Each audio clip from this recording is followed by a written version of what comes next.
भारत की ज्योतिष की परंपरा को जानना चाहें, अंग्रेजी में कैसे आएगा? वो अंग्रेजी में कुछ है ही नहीं। वो तो सारा ज्ञान है भारत की विद्याओं में, भारत के ज्योतिष के ग्रंथों में, भास्कराचार्य की लीलावती में, भास्कराचार्य के ग्रंथों में है। अगर हम भारत की ज्ञान परंपरा को जानना चाहते हैं तो हमें करना क्या पड़ेगा कि भारत की पूरी ज्ञान संपदा का आलोडन करना पड़ेगा और सभी पाठ्यक्रमों में। इस मामले में हम सचमुच सौभाग्यशाली हैं कि हमारे यशस्वी माननीय मुख्यमंत्री जी के मार्गदर्शन में भारत के मध्य प्रदेश के सभी पाठ्यक्रमों में भारतीय ज्ञान परंपरा का समावेश किया जा रहा है।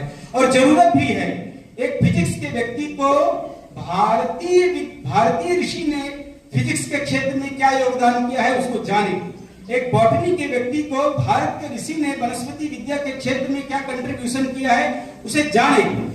केवल यह कह देने से कि हम पश्चिम के विज्ञान को पढ़ रहे हैं और भारत के विज्ञान को जानते ही नहीं और हम भारतीय विद्या के क्षेत्र में, भारतीय ज्ञान विज्ञान के क्षेत्र में कैसे न्याय कर पाएंगे?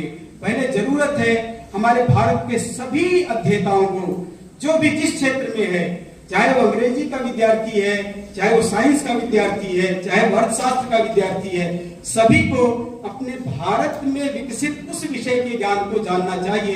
तभी सही अर्थों में हम भारतीय ज्ञान परंपरा को जीवन में अपना पाएंगे। हमारे संस्कृत में क्या नहीं है? संस्कृते सकलम शास्त्रम, संस्कृत में सभी शास्त्र हैं। इसलिए नहीं मैं कह रहा हूं क्योंकि मैं संस्कृत में हूं, जैसे मैडम ने कहा उनको इसलिए इनकी प्रशंसा कर रहे हैं क्योंकि मजबूरी है। मैं मजबूरी में नहीं कह रहा हूं, मैं सत्य कह रहा हूं। संस्कृते सकलम शास्त्रम, संस्कृत में सभी शास्त्र हैं। संस्कृते सकला कला, संस्कृत में सभी कलाएं हैं। संस्कृते सकलम ज्ञानम, संस्कृत में ही समग्र ज्ञान है। संस्कृते किन्न विद्यते, संस्कृत में क्या नहीं है? संस्कृत में सब कुछ है।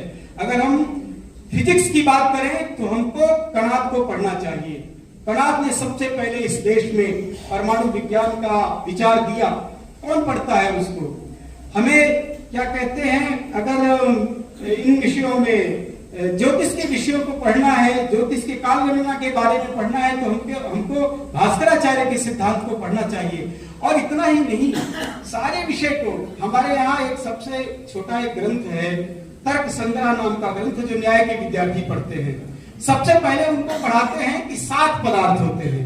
उस ग्रंथ की शुरुआत ही होती है 7 पदार्थ हैं, द्रव्य, गुण, कर्म, सामान्य, विशेष, समवाय और अभाव। आप विचार कीजिए कितना शुद्ध चिंतन हुआ है। हमारे यहाँ 8वीं कक्षा के विद्यार्थी को पढ़ाया जाता है। सप्त पदार्थाः, द्रव्य, गुण, कर्म, सामान्य, विशेष, समवाय, भावाः, सप्त पदार्थाः। अभाव जैसे विषय